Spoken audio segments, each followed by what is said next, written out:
जौहर इश्क व वफा या कोई थर दे दो। फजलत शेख सनाउल्लाह सादिक सागर तैमी, मक्का मुकर्रमा से। अस्सलाम वालेकुम वरहमतुल्लाहि वबरकातुहू। वालेकुम अस्सलाम रहमतुल्लाह।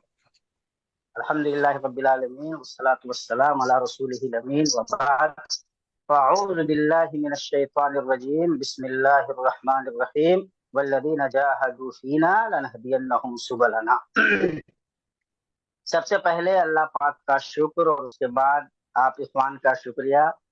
आपने हालात के मुताबिक एक ऐसे मौजू पे ये प्रोग्राम किया जिसकी बेइंतहा जरूरत है और मिल्लत एक दर्द से, एक परेशानी से गुजर रही है। ऐसे में इस मौजू को खोलने की कोशिश करना और अपनी मिल्लत तक सच्चाइयां पहुंचाने की कोशिश करना, बेदार करने की मिल्लत की कोशिश करना, अपने आप में एक बड़ा अच्छा कदम है और इस पे आपको मुबारकबाद दी जानी चाहिए। मैं आपका शुक्रगुजार हूं और अल्लाह तबारक व तआला से दुआ करता हूं कि अल्लाह तबारक व तआला आप तमाम की इन तमाम कोशिशों को कबूल फरमाए। मुझे जो मौजू दिया गया है कि जो नया कानून आया है वो कानून क्या है और इस सिलसिले में जो मिली तंजीमें हैं हमारी, उनका क्या किरदार बनता है।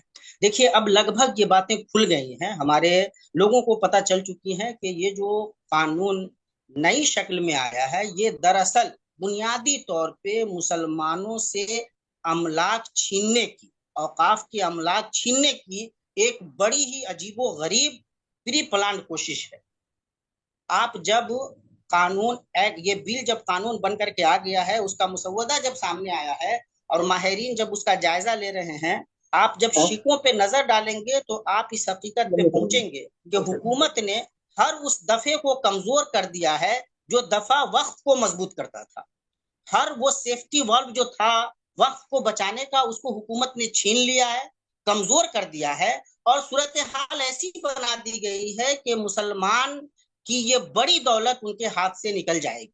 बहुत सारी चीजों की तरफ मौलाना जकी नूर अजीम नदवी साहब ने इशारे किए हैं और उन्होंने जायजा लिया था कि हिंदुस्तान के आइन में हमें क्या हुकूक दिए गए हैं और बुनियादी हुकूक से इस तरमीम शुदा कानून का टकराव कहाँ कहाँ पे है। आप जब इस कानून पे नजर दौड़ाएंगे तो वक्फ बाई यूजर की जो बात आई थी कि एक वक्फ है जो जमाने से उस पे कोई काम होता रहा है, वो वक्फ की प्रॉपर्टी रही है, तो ये अपने आप में दलील है कि ये वक्फ की प्रॉपर्टी है।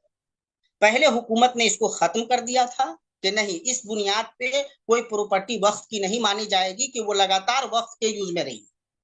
लेकिन जब एतराजात हुए मुसलमानों की तरफ से तो उसमें जो तब्दीली की गई वो दो शर्तें लगा दी उन्होंने।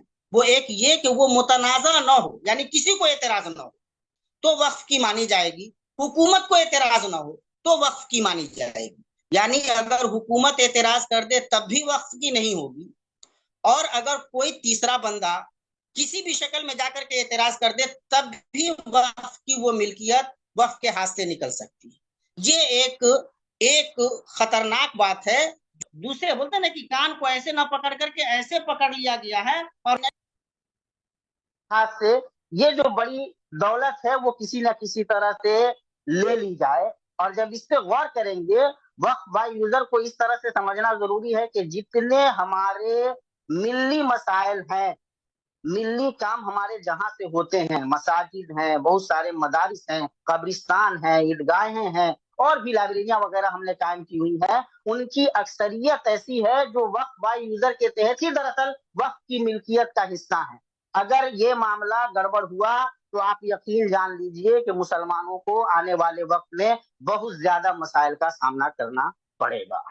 गोया ये मुसलमानों के हाथ से एक तरीके से दौलत को और इन दौलतों को जिनका ताल्लुक मिल्ली कार को अंजाम देने से है, छीनने की ये कोशिश हो रही है। एक दूसरी चीज कि आप जब वक्फ करना चाहते हैं तो आपका प्रैक्टिकल मुसलमान होना कम से कम 5 साल से जरूरी है। और वो प्रैक्टिकल मुसलमान कैसा हो, ऐसा हो कि वो नजर आवे, बताता वो साबित करता रहा हो 5 साल से कि वो मुसलमान है। भाई ये तो ऐसी बात है कि मतलब इससे जितना हंसा जाए कम है। और मतलब मैं नहीं समझ पा रहा हूं कि हुकूमत इस बात को सुप्रीम कोर्ट में जाकर के कैसे अपने आप को जस्टिफाई कर पाएगी या कैसे इसको साबित कर पाएगी। जब अमित शाह साहब जो हमारे वजीर दाखिला हैं वो लोकसभा में जब बात कर रहे थे तो भाई मुसलमान ही तो कहता है कि प्रैक्टिस करना चाहिए, तो मुसलमान ही कर सकता है, हम तो मुसलमान ही की बात करते हैं, उनके दिन की बात करते हैं। और ये दरअसल ये सारा धोखा इसी नाम पे दिया जा रहा है। आप होते कौन है किसी आदमी के मुसलमान होने को 5 साल तक ये तय करने वाले? आप होते कौन हैं कि 5 साल से आप मुसलमान हैं तब आप अल्लाह की राह में जमीन दे सकते हैं, वक्फ कर सकते हैं, अपनी कोई मिल्कियत दे सकते हैं? Who are you? आप क्यों तय करेंगे? आप हमारे इस जाती मामले में, दीनी मामले में, हमारे फंडामेंटल राइट में, हमारे बुनियादी हक में इंटरफेयर आप क्यों करेंगे? सिर्फ इसलिए कि आपकी अक्सरियत है और आप एक कानून पास कर सकते हैं, तो आप हमें हमारे बुनियादी हक से इस तरह से महरूम कर देंगे। इस पे बहुत ज्यादा गौर करने की जरूरत है। कोई गैर मुस्लिम कोई जमीन उमीन अगर पहले दिए हुआ है, उससे अगर कोई चीज बन गई है तो ये ऐसे ही खत्म, क्योंकि मुसलमान नहीं है। आप चाह रहे हैं कि अल्लाह की राह में दीजिए, तो आप चेक किया जाएगा कि भाई आप प्रैक्टिकल मुसलमान 5 साल से है कि नहीं है। अब ये प्रैक्टिकल मुसलमान कैसा होगा, इसका क्राइटेरिया क्या होगा, ये कुछ पता नहीं है। तो गोया के आप खुद भी अब वक्त करना चाहें तो आप नहीं कर सकते। पहले कानून था कि अगर 12 साल कोई प्रॉपर्टी किसी आदमी के कब्जे में है, किसी फर्द की प्रॉपर्टी, हुकूमत की नहीं, अगर हुकूमत की प्रॉपर्टी किसी के कब्जे में है फिर भी वो हुकूमत छीन सकती। लेकिन अगर किसी फर्द की कोई प्रॉपर्टी किसी दूसरे फर्द के कब्जे में 12 साल से है और 12 साल तक उसने कोई एतराज नहीं किया, तो जिसने कब्जा करके रखा हुआ है वो उसका मालिक हो जाएगा। पहले वक्त की प्रॉपर्टी इससे मुस्तस्ना थी, जिस तरह से मुल्क की प्रॉपर्टी मुस्तस्ना थी। अब कर दिया है कि ये जो इस्तेस्ना था, ये एक्सेप्शन हटा लिया गया है। गोया अगर कोई लगातार वक्त की मिल्कियत पे कब्जा करके बैठा हुआ है तो अब ये मिल्कियत उसकी हो सकती है, वो क्लेम कर सकता है। जहां जहां आप देखेंगे कि वक्त को कमजोर किया जा सकता है, हुकूमत ने कोई रास्ता छोड़ा नहीं। ये जो बात आई कि भाई कलेक्टर तय करेगा कि आपकी ये मिल्कियत वक्त की है या नहीं है, अब उन्होंने कर दिया है कि कोई गवर्नमेंट का ही कारकुन होगा, एज पर लॉ करेगा, लेकिन वो किस लॉ के मुताबिक करेगा उसकी कोई वजाहत नहीं है। हर जगह पे मुसलमान जो अल्लाह की राह में जमीन पहले दिए हुआ है या जो अब देना चाह रहा है या जो भी औकाफ उसने किए हुए हैं, उन्हें कमजोर करके मुसलमानों के हाथ से निकालने की ये बाज़ाब्ता साजिश है, बाज़ाब्ता कोशिश है। इस बात को बहुत क्लियर तरीके से बताने की जरूरत है। ये जो इंतजामिया होगी, उस इंतजामिया में लाजमन 2 गैर मुस्लिम होंगे और तादाद मुख्तलिफ रियासतों से लेकर के मरकज तक बढ़ती चली जाएगी, जो 12-13 तक भी पहुंच सकती है। यानी आपके मामलात हैं, दीनी मामलात हैं, आप अपने दीन को प्रैक्टिस कर रहे हैं, मुकम्मल आजादी के साथ प्रैक्टिस करने का हक आपको आपका आईन देता है, जो बुनियादी हक है। इसमें गैर मुस्लिम हुकूमत इंटरफेयर करेगी और वो तय करेगी कि हाँ कौन जमीन वक्त की है, कौन मिल्कियत वक्त की है, नहीं है, और ये पूरा कारोबार चलेगा कैसे। अच्छा, कमाल ये है कि इस मामले में बकिया जो हमारी दूसरी मजहबी बिरादरी है, उनके इस तरह के मामलात में किसी तरह की कोई दखल अंदाजी नहीं दी जा सकती। जरा सा गौर कीजिए कि जम्मू कश्मीर का कोई गवर्नर मुसलमान इसलिए नहीं हो सकता कि वहां के हिंदू जो मजहबी मकामात हैं, उनका जो चेयरपर्सन होता है या आला जिम्मेदार होता है वो गवर्नर ही होता है। चुनांचे कोई गवर्नर इसलिए जम्मू और कश्मीर का मुसलमान नहीं होगा जहां मुसलमानों की अक्सरियत है, कि हिंदुओं के जो मुकद्दस मकामात हैं, औकाफ हैं, उनका भी जिम्मेदार गवर्नर ही होता है, जिसका हर सूरत में हिंदू होना जरूरी है। मुख्तलिफ रियासतों में उनके जो डोमेन्स हैं, उनका फर्ज जो है ना प्रैक्टिकल उनका बंदा होना जरूरी है, जो उसमें विश्वास करता हो। ये मुसलमानों की मिल्कियत छीनने के मामले में बीजेपी को सेकुलरिज्म की याद आती है। एक ऐसी पार्टी जिसमें एक भी मुसलमान एमपी नहीं है, एक चेहरा मुसलमान का नहीं है, इसी वक्त के मामले में बोलने के लिए उनके पास कोई मुसलमान नहीं है। तो ये आप अच्छी तरह से समझ लीजिए कि बाज़ाब्ता कोशिशें की गई हैं कि मुसलमानों की इस मिल्कियत को, मुसलमानों के इस हक को कमजोर किया जाए, छीना जाए और मुसलमानों को मुस्तकिल तनाजों की भट्टी में डाल दिया जाए। आपको लगातार जलाने की कोशिश की जाएगी। पहले था कि अब देखिए एक और बदमाशी की गई है कि जो प्रोटेक्टेड मोनूमेंट्स हैं, अगर वक्फ उसका हिस्सा हो जाए तो वैसी सूरत में अब ये वक्फ नहीं रहेगा। यानी हुकूमत अगर 100 साल या उससे जायद की किसी मिल्कियत को प्रोटेक्टेड मोनूमेंट का हिस्सा मानने के लिए कौमी यादगार हैं, तो वैसी सूरत में अब वो हुकूमत उसका सब कुछ मामला करेगी आपके हाथ से दे। यूं अगर आप गौर करेंगे तो ये जो पूरा कानून है वो इसलिए आया है कि किस तरह से मुसलमानों की ये मिल्कियत भी उनके हाथ से जाए, जो भी कम्युनिटी लेवल पे काम हो सकता था वो काम रुक जाए। वक्फ अलल औलाद के मसले में अब उन्होंने ये कर दिया है कि अगर आप कोई चीज वक्फ करना चाहते हैं, आपके किसी फर्द को अगर एतराज हो गया तो आपका वक्फ नहीं माना जाए। औलाद तब या कोई भी फर्द जो हकदार हो सकता है, अगर उसने कोई एतराज कर दिया तो आप नहीं कर सकते। आप अपनी कमाई से शराब पी सकते हैं, आप जुआ खेल सकते हैं, आपको जहां जाकर के जो बदमाशी करनी है आप कर सकते हैं, लेकिन आप अल्लाह की राह में अल्लाह तबारक व तआला को राजी करने के लिए अपनी एक मजहबी ड्यूटी आप अंजाम देना चाहते हैं, अपने रिलीजन को प्रैक्टिस करना चाहते हैं, तो हुकूमत आपको नहीं करने। कोई भी एतराज आ गया, आपका ये हक खत्म कि आप अल्लाह की राह में दे पाए। इन तमाम निकात पे अगर आप संजीदगी से हम और आप गौर करें तो हम सच्ची तरीके से, अच्छी तरीके से इस नतीजे तक पहुंचते हैं बगैर किसी शक और शुबे के कि हुकूमत की नीयत अच्छी नहीं है, और जिस जल्दबाजी में और जिस कुव्वत और शिद्दत के साथ मुख्तलिफ किस्म के प्रोपेगेंडे करके इस बिल को कानून बनाया गया है, वो इस बात को दर्शाता है कि दरअसल ये एक बाज़ाब्ता साजिश है। हुकूमत ने बिरादराने वतन को, यहाँ के मेजोरिटी तबके को ये बताने की कोशिश की कि वक्फ एक कब्जा है, मुल्क की मिल्कियत पर कब्जा है। मुसलमान किसी भी मतलब मिल्कियत को वक्त का कह करके उस पर कब्जा जमा लेता है। इतनी ज्यादा मिल्कियत है, इतनी ज्यादा दौलत है कि मतलब क्या कहते हैं, रेल के बाद इतनी दौलत किसी के पास नहीं, जबकि सिर्फ 3-4 रियासतों में इससे ज्यादा दौलत हिंदुओं के पास है, मंदिरों के ट्रस्टियों के पास है। लेकिन ये बातें नहीं बताई गई और इस तरह से हंगामा किया गया जैसे मुसलमानों ने मुल्क की दौलत कब्जा करके रखी हुई है। ये बात बताने की है तमाम लोगों को कि मुसलमान वक्फ के मामले में सबसे पहले अपनी मिल्कियत तजता है। वो अल्लाह की राह में दे करके उसकी जो मिल्कियत थी, जो उसने कमाया था, वो अल्लाह की राह में दे करके सबसे पहले अपने आप को डिसओन करता है। वो जो ऑनरशिप थी उसकी, वो ऑनरशिप त्याग देता है, वो अल्लाह की राह में देता है ताकि गरीबों का और मिस्किनों का फायदा हो। वो किसी और की चीजों को हथियावेगा जो वो खुद अपने आप को, अपने ऑनरशिप को त्याग दे रहा है, वो किसी और का हथियावेगा, कब्जा जमावेगा। इसका मतलब यह है कि बाज़ाब्ता तरीके से आपने अगर बीजेपी के लीडरान की गुफ्तगू सुनी हो, अनुराग ठाकुर साहब की गुफ्तगू सुनी हो, आपने अगर योगी आदित्यनाथ की तकरीरें सुनी हो और मुख्तलिफ इस किस्म के जो चेहरे हैं, उन्होंने बाज़ाब्ता ये कोशिश की, ऐसे अल्फाज इस्तेमाल किए कि हिंदू भाइयों के पास ये पैगाम भेजा जा सके कि जैसे मुसलमान बैठ करके वक्फ के नाम पे मुल्क की दौलत कब्जा करता है या करने की कोशिश करता रहता है, जबकि खुद कोई मिल्कियत वक्फ की है या नहीं है, वो कई खानों से गुजरने के बाद, मुख्तलिफ सरकारी ऑफिशियल से गुजरने के बाद इस नतीजे तक पहुंचा जाता है कि इसको वक्फ डिक्लेयर किया जाए या न किया जाए। लेकिन जाहिर है कि जब कोई गलत प्रोपेगेंडा किया जाता है तो इसी तरह से किया जाता है। बहरहाल तमाम जो सूरत हाल पैदा हुई, मुख्तलिफ पॉलिटिकल पार्टियों को जो करना था उन्होंने किया, बीजेपी को, संघ को जो करना था उन्होंने किया, उनकी अक्सरियत थी। अब ये कानून बन चुका है, ये हकीकत हमें मालूम है।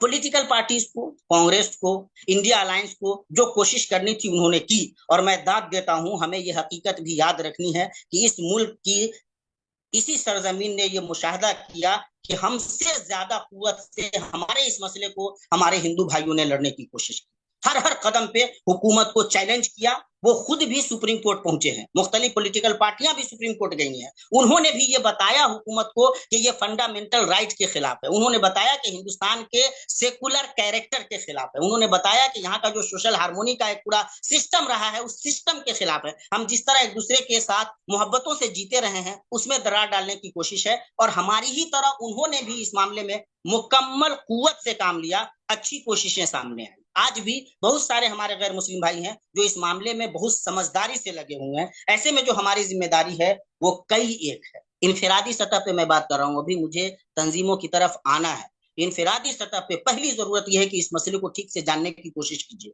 और दूसरे ये कि जहां तक आपसे हो सके इस मसले को दूसरे भाई तक भी ले जाने की कोशिश कीजिए। जज्बात में मत आइए, अल्फाज का इस्तेमाल करते हुए ऐसे अल्फाज इस्तेमाल मत कीजिए کہ آپ کا کیس الٹا کمزور پڑ جائے. سمجھداری سے جانیے, بوجھیے اور اس کے بعد آگے بڑھیے. اب آئیے کہ اس پورے معاملے میں تنظیموں کا, مسلم تنظیموں کا کیا کردار ہے اور انہوں نے کیا کیا ہے. دیکھو, اس سے پہلے تھوڑی سی ذمہ داری محسوس ہوتی ہے کہ تھوڑا سا بیک گراؤنڈ میں ہم جائیں. ہندوستان جب جدوجہد آزادی سے گزر رہا تھا 1857 میں, جب مسلمانوں کا اقتدار ہندوستان میں ختم ہوتا ہے, تو 1857 سے لے کر کے 1905 تک لگ بھگ مسلمان پولیٹیکل اسپیس میں اگر دیکھیے گا تو وہ خاموش ہے, نسبتاً خاموش ہے. لیکن 1905 مسلمان بہت تیزی سے پولیٹیکل ایرینا میں واپس آتے ہیں. مسلمان بہت کوششیں کرتے ہیں ملک کو آزاد کرانے کے لیے, ہر سطح پہ ہر طرح کی قربانی دیتے ہیں. 1905 اور 1940 کا جو عرصہ ہے, اگر اس کا مطالعہ کیا جائے تو مختلف تنظیمیں سرگرمی کے ساتھ آگے بڑھتی ہیں. جو تنظیمیں بنتی ہیں ان میں جمعیت علماء ہند بھی ہے 1918-20 کے درمیان میں, وہ جمعیت امارت شریعہ بھی ہے جو 1921 میں بنتی ہے. آپ جب دیکھیں گے یہ وہ وقت تھا جو بہت ہی مطلب نازک تھا ہندوستانی مسلمانوں کے لیے. ملک کو آزاد بھی ہونا تھا, ہندو اکثریت کی طرف سے آنے والے بہت سارے خطرات بھی تھے اور بہت ساری پریشانیاں تھیں, اور ان تمام کی صورتحال میں مسلمانوں کا جو دانشمند طبقہ تھا وہ یہ کوشش کر رہا تھا کہ مسلمانوں کی ایک ملی آواز بنے. جمعیت علماء ہند بنی, مسلمانوں کا اپنا باضابطہ ایک شرعی نظام ہو جو داخلی زندگی کو وہ اس حساب سے ریگولیٹ کر سکے, امارت شریعہ بنی. یہ وہی ٹائم ہے, یعنی جب پریشانیوں سے امت گزرتی ہے تو کچھ اچھی چیزیں بھی ملت کو ملتی ہے. ان پریشانیوں میں ملت کو ملنے والی اچھی چیزوں میں ایک اچھی چیز جمعیت علماء ہند ہے, ایک اچھی چیز امارت شریعہ ہے. ملی تنظیموں کی اگر بات کریں گے, بہار کی سطح پہ امارت شریعہ, بہار اڑیسہ اور مطلب جھارکھنڈ کی سطح پہ, اور ملکی سطح پہ ہماری نظر جمعیت علماء ہند کی طرف جاتی ہے. اب آئیے کہ اس معاملے میں جمعیت علماء ہند کا کیا کردار بنتا ہے, ملت کی دوسری تنظیموں کا کیا کردار بنتا ہے, امارت شریعہ کا کیا کردار تھا, ہونا کیا چاہیے تھا اور ہوا کیا. میں بیک گراؤنڈ کی بات تھوڑی سی اس لیے رکھنا چاہتا ہوں تاکہ آئندہ بھی جب ہم ملی سطح پہ لائے عمل طے کریں تو ہم یاد رکھیں کہ سچائیاں بدلتی نہیں ہیں. جمعیت علماء ہند ملت کا ادارہ تھا. افسوسناک بات یہ ہے کہ پہلے وہ ایک مسلک کا ادارہ بن گیا اور بعد میں ایک پریوار کا. جب بھی ملت کا کوئی ادارہ پریوار کا ادارہ بنے گا اس کی افادیت کمزور ہوگی, یہ لکھ لیجیے. امارت شریعہ ایک خاندان میں نسبتاً رہا, اور اس ایک خاندان میں ہونے کی وجہ سے بہرحال اس کی جس طرح سے افادیت ثابت ہونی چاہیے اس میں مختلف قسم کے روڑے رہے.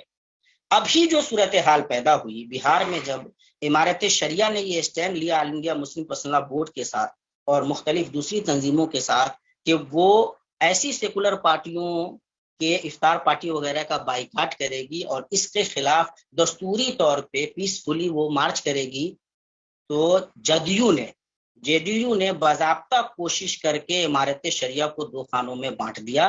اس کے لیے مولانا انیس الرحمان صاحب قاسمی جیسے لوگ ان کو مل بھی گئے. آج صورتحال یہ ہے کہ دونوں گروپ اپنے اپنے انداز میں کلیم کر رہا ہے کہ اصل امارت شریعہ ہم ہیں اور اصل امارت شریعہ ہم ہیں. اب آپ تصور کیجئے کہ بہار کے سارے مسلمان, جھارکھنڈ کے مسلمان, اڑیسہ کے مسلمان یہ سمجھتے ہیں کہ ان کا نمائندہ ادارہ امارت شریعہ ہے, اور یہ ایک بہت مضبوط ادارہ تھا. یاد کیجئے کہ جب ولی رحمانی صاحب نے دین بچاؤ دیش بچاؤ کی ریلی نکالی تھی, ایسی بھاری تعداد میں مسلمان پہنچے تھے کہ شاید اس کی مثالیں آزاد ہندوستان میں کم دیکھنے کو ملیں گی. یہ اتنا مضبوط ادارہ تھا. اب حکومت نے یہ کیا کہ کچھ کارندے ہمارے یہاں سے نکالے اور ان کو استعمال کر لیا گیا. امارت ہم چلاتے رہے ہیں, لیکن اب صورتحال یہ ہے کہ بہرحال اس کی دو شکلیں سامنے ہیں. ہر چند کے یہ نئی شکل اتنی مضبوط نہیں ہوگی, لیکن جو منظرنامہ ابھی ہمارے نگاہوں کے سامنے ہے وہ ہے. ہم نے جمعیت علماء ہند کے بارے میں جو بات کہی اس کی تاریخ کے تناظر میں آج اگر اس کو دیکھیے, آل انڈیا مسلم پرسنل لا بورڈ نے اور اس کے ساتھ جتنی تنظیمیں شامل ہیں اس پوری تنظیم نے یہ ایک فیصلہ لیا کہ ہم مختلف سطحوں پہ اس قانون کو چیلنج کریں گے. ہم پیسفل طریقے سے اس کے خلاف آرگنائز کریں گے پروگرامز, ہم غیر مسلم بھائیوں کو ساتھ لیں گے, ہم کورٹ میں بھی جائیں گے, ہم ضرورت پڑے تو اور دوسرے راستے بھی اختیار کریں گے. اسی درمیان مولانا ارشد مدنی صاحب کی طرف سے بیان آتا ہے کہ مسلمانوں کا سڑک پہ اترنا یہ نقصان دہ ہے, فائدہ مند نہیں ہے.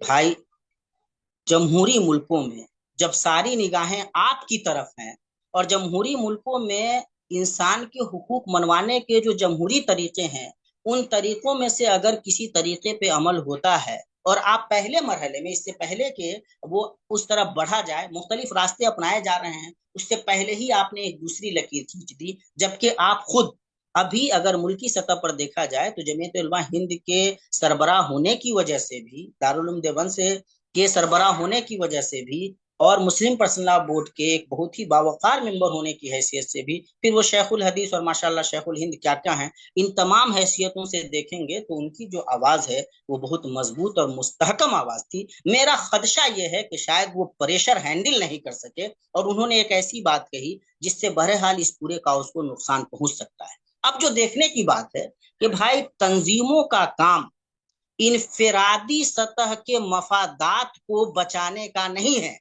اگر آپ کو عمارت شریعہ سے جڑ کر کے اور جمعیت علماء ہند سے جڑ کر کے بھی اپنا ہی کچھ بنانا ہے تو بھائی اللہ کے واسطے کہیں اور جا کر کے محنت کیجئے۔ یہ تنظیمیں ملت نے بڑی محنت سے ساری قربانی دے کر اس لیے بنائی تھی کہ ملت کے مفادات کی حفاظت کی جا سکے۔ یہ اسی موقع کے لیے تھی عمارت شریعہ، اسی موقع کے لیے تھی جمعیت علماء ہند، اور جب یہ موقع آتا ہے تو آپ کو ڈر لگتا ہے کہ آپ جیل میں چلے جائیں گے، آپ کو ڈر لگتا ہے کہ آپ کے اوپر بھی عیدی آ جائے گی۔ کیوں ڈر لگتا ہے آپ کو؟ آپ کو یاد رکھنا چاہیے کہ ملتوں کی قیادت قربانیوں کے بغیر ممکن نہیں ہے۔ جد و جہد آزادی میں علماء کرام نے اتنی ساری قربانیاں دی، لاکھوں علماء کرام قتل کر دیے گئے، یہ صرف تقریر کرنے سے نہیں ہوگا، یہ جب نوبت آ جائے تو یہ عملاً بھی برت کر کے دکھلانا ہوگا۔ ہم اپنے خون کا آخری قطرہ بہا دیں گے تو جب آپ سڑک پہ اترنے سے پہلے ہی ڈرے ہوئے ہیں تو آپ کیا بہائیں گے بھائی، اور کیا بچائیں گے؟ پوری ملت کو آپ نے اس طرح سے کمزور کرنے کی کوشش کی ہے کہ کہا نہیں جا سکتا۔ ڈر اور خوف آپ نے پہلے ہی بیٹھا دیا، حکومت خوف زدہ تھی، ڈری ہوئی تھی، اس نے مختلف قسم کے میکانزم تیار کیے کہ کسی طرح سے مسلمانوں کی آوازوں کو دبایا جائے۔ کو ڈر لگنے لگا کہ یہ باضابطہ مسلمان بھی جس طرح انہوں نے اس سے پہلے سی اے کے معاملے میں کیا تھا، ہو سکتا ہے کہ مسلمان پھر اسی طرح سے کریں گے۔ حکومت ڈرنے لگی تھی، پریشان ہونے لگی تھی، اپنے لوگوں کو لگایا کہ تم بھی اب اس کے فیور میں آواز اٹھانا شروع کرو، مختلف قسم سے پروگرام کرو، مسلمانوں کو کنوینس کرو۔ جب یہ صورتحال حکومت کی بن رہی تھی تب آپ آواز ایک دوسری آواز لاتے ہیں جو مشترکہ آواز کے خلاف ایک آواز ہے۔ آپ یقین جان لیجئے کہ یہ تنظیموں کا کردار نہیں ہے۔ آپ ایک بڑی مسلمانوں کی سب سے بڑی تنظیم کے سربراہ ہیں اور سب سے بڑی قوت ہے، سب سے بڑی عددی قوت جمعیت علماء ہند کے پاس ہے۔ آپ اگر ایک فیصلہ لیں گے، ملت آپ کے ساتھ کھڑی ہے، ملت خون کا قطرہ بہانے کے لیے کھڑی ہے، اور آپ وہاں سے دوسرا راستہ اختیار کرتے ہیں، کمزور کرنے کی کوشش کرتے ہیں باضابطہ اس معاملے کو۔ آپ یقین جانیے یہ جو پورا معاملہ ہے خالص طور پہ لازمی طور پہ مکمل طریقے سے مسلمانوں سے منسلک ہے۔ مسلمانوں نے اللہ کی راہ میں اپنی زمینیں دی ہیں، اپنے املاک دیے ہیں، وقت کیا ہے اللہ کی راہ میں انسانوں کی بھلائی کے لیے۔ اس معاملے میں حکومت غلط طریقے سے انٹرفیئر کر رہی ہے، اکثریت ہے اس لیے مسلمانوں سے ان کے بنیادی حقوق چھینے جا رہے ہیں۔ یہاں اب آپ کو آ جانا چاہیے تھا باضابطہ پوری قوت کے ساتھ، تب آپ اس طرح کا شگوفہ چھوڑ رہے ہیں کہ ایسا کرنے سے ایسا ہو جائے گا، تو ایسا کرنے سے ایسا ہو جائے گا۔ یہ بات آپ کو سب سے پہلے اپنی تنظیم کے ساتھ، مختلف تنظیموں کے ساتھ، آل انڈیا مسلم پرسنل لا بورڈ کے ساتھ، آپ اس کے بھی ممبر ہیں، اس کے بھی سربراہ کی حیثیت رکھتے ہیں۔ جب وہاں پہ آپ طے کر رہے تھے، مجلس مشاورت طے کر رہی تھی، جمعیت اہل حدیث وہاں کی طے کر رہی تھی، عمارت شریعہ طے کر رہی تھی، آل انڈیا مسلم پرسنل لا بورڈ کے سارے لوگ طے کر رہے تھے، آپ کہاں تھے؟ وہیں پہ آپ نے کیوں نہیں میکانزم طے کیا؟ آواز جب باہر نکلتی ہے تو آواز اس طرح سے باہر نکلتی ہے کہ بھائی دیکھو مسلمانوں کی جو ملی قیادت ہے، اور یہ لڑائی اصلاً یہ بار بار سوال اٹھتا ہے کہ بھائی یہ علماء ہی کیوں پریشان ہے؟ بھائی دین کا معاملہ کون علماء کے علاوہ بھی کوئی دوسرے دیکھیں گے؟ اوقاف کو کون سمجھیں گے؟ وقت کیا ہے نہیں ہے، اس کی کیا شرعی حیثیت ہے، کون سمجھیں گے؟ یہ مدارس، مساجد، عیدگاہ ہے، کون دیکھتے ہیں؟ قبرستان، کن سے جڑا ہوا ہے معاملہ؟ تو یہ بھائی یہ تو ڈائریکٹ آپ کے اوپر حملہ تھا، کلیئر طریقے سے، یہاں تو کوئی شک و شبہ کی کوئی گنجائش ہی نہیں ہے۔ آپ نے ایک ایسا شوشہ چھوڑا جس کی وجہ سے پوری ملت پریشان ہے۔ آپ یقین جان لیجئے کہ تنظیموں کا، کام کرنے والی تنظیموں کا یہ کردار نہیں ہے، اور جو کردار سامنے آیا ہے اس سے جو نتیجہ آئے گا وہ یہ کہ آوازیں منتشر ہو جائیں گی۔ جب کوششیں منتشر ہوں، آوازیں یکجا نہ ہوں، اتحاد باہمی کا آپ ثبوت فراہم نہ کر سکیں، تو ویسی صورت میں آپ جو نتیجہ چاہتے ہیں وہ نتیجے برآمد نہیں ہوں گے۔ لکھ لیجیے۔ میں آپ کو بتانا چاہتا ہوں اس میں کوئی شک نہیں ہے کہ ہماری عدالتوں پہ ہمارا مکمل اعتماد ہے، اس میں کوئی شک نہیں ہے، اور ہمارا یقین ہے کہ انشاءاللہ سپریم کورٹ سے باذن اللہ تعالیٰ ایسا فیصلہ آئے گا جو ہمارے لیے خوشگوار ہوگا انشاءاللہ۔ لیکن اس بات کو سمجھنا چاہیے کہ جمہوریت میں یہاں تک کہ جو ججز ہیں ان پہ بھی، عدالتوں پہ بھی اثرات مرتب ہوتے ہیں، عدالتوں کے سامنے بھی باہر کے حالات رہتے ہیں، ان کو بھی پتا ہوتا ہے کہ کس ایکٹ سے، کس قانون سے کس قسم کی صورتحال پیدا ہو رہی ہے۔ آپ کی جو بے چینی ہے، بے قراری ہے، مسلمانوں کی جو پریشانی ہے، عدم اطمینان ہے، یہ ساری چیزیں اگر کھل کر کے ملک کے سامنے، عدالتوں کے سامنے نہ جائیں تو آپ یقین جان لیجئے کہ جیسا فیصلہ آپ چاہتے ہیں یہ بالکل ضروری نہیں ہے کہ وہ ویسا فیصلہ آپ کو مل جائے۔ ایسے میں یہ ملی تنظیموں کی ذمہ داری ہے کہ ان کے سربراہان اپنے ذاتی مفادات سے اٹھ کر اور جس طرح تقریر کرتے ہیں ان تقریروں کو جسٹیفائی کر کے باضابطہ متحدہ محاذ بناویں اور آگے بڑھیں۔ آپ قانونی طور پہ آگے بڑھیے، آپ مختلف قسم کے سیمینار آرگنائز کر کے لوگوں کو جاگروک کر کے، میں اس موقع سے ایک بات اور بھی کہنا چاہتا ہوں، بھائی یہ پورا قانون بن گیا، آج تک آپ کامیاب نہیں ہو پائے یہ بتانے کے لیے اپنے لوگوں کو کہ یہ جو قانون بنا ہے وہ کس طرح سے ہمارے لیے گھاتک ہے، آپ ویڈیوز کیوں نہیں جاری کرتے؟ اس سلسلے میں فیصل ولی رحمانی صاحب کو داد دوں گا کہ انہوں نے ایک اچھی کوشش کی، لیکن یہ کوششیں ہر سطح پہ ہونی چاہیے۔ ملت کے جو بڑے سربراہ ہیں ان کے پاس بڑے بڑے پلیٹ فارم ہیں، وہ یہ کام کیوں نہیں کرتے؟ یہ جو ابھی قانون آیا اس قانون کا ترجمہ کر کے مختلف زبانوں میں لوگوں تک پہنچانے کی کوشش کیوں نہیں جاتی؟ کیوں نہیں مختلف زبانوں میں باضابطہ مقالات لکھے جاتے ہیں اور لوگوں تک پہنچایا جاتا ہے اس معاملے کو؟ تنظیموں کو یہ کام بھی باضابطہ طریقے سے کرنا چاہیے، آپ کے لوگوں کو پتہ ہی نہیں ہے۔ اور جب حکومت کے ساتھ میڈیا کے تمام لوگ ملے ہوئے ہوں اور حکومت کوئی نیریٹو سیٹ کرنا چاہے اور آپ نے اپنے لوگوں کو اویئر ہی نہیں کیا ہے، ایک کوئی بندہ کھڑا ہو جائے گا، اس طرح کے سوالات ہوں گے، بیچارے کو کچھ پتا نہیں ہے اور آ گیا ہوا ہے، اس کے خلاف احتجاج کرنے کے لیے آپ کا سارا معاملہ کھٹائی میں چلا جائے گا۔ تو آپ کی جو ذمہ داری ہے ملی تنظیموں کی وہ کئی سطحوں پہ بہت اہم ہے۔ یاد رکھیے کہ ملت کی قیادت تمغہ ضرور ہے، ملت کی قیادت ایک نعمت ضرور ہے، ایک مقام ضرور ہے، لیکن یہ ایک امتحان بھی ہے، یہ ایک قربانی کا بھی تقاضا کرتی ہے، اور قیادت کرنے کے لیے قربانی سے دریغ کرنے کا مزاج ہے تو پھر قیادت آپ کے لیے نہیں ہے۔ اللہ تبارک تعالیٰ سے دعا ہے کہ اللہ تبارک و تعالیٰ ہمیں ان حقائق کو سمجھنے کی توفیق عطا فرمائے، ملت کو ان حقائق سے آگاہ ہونے کی توفیق دے، اور تنظیموں کو، افراد کو وہ توفیق دے کہ وہ اپنا کردار ادا کر سکے۔ میں نے قرآن کریم کی جو آیت پڑھی تھی، میرا ایمان ہے اور ہر مسلمان کا ایمان ہے، والذین جاہدوا فینا لنہدینہم سبلنا، جو ہماری راہ میں کوشش کریں گے ہم انہیں ضرور راستہ دکھائیں گے۔ ہم انشاءاللہ یہ بیٹل جیتیں گے، لیکن اس کے لیے ضروری ہے بیٹل فیلڈ میں جیتتا وہی ہے جس کی تیاری اچھی ہو اور جو ہر طرح کی قربانی دینے کے لیے تیار رہے۔ وما علینا الا البلاغ۔ السلام علیکم ورحمۃ اللہ وبرکاتہ۔ وعلیکم السلام ورحمۃ اللہ وبرکاتہ۔ بہت بہت شکریہ۔ یہ تھے فضیلت الشیخ ثناء اللہ صادق ساگر تیمی حفظہ اللہ۔ حضرات گرامی، اب روس البلاد آپ حضرات کو لیے چل رہا ہوں اور گزارش کر رہا ہوں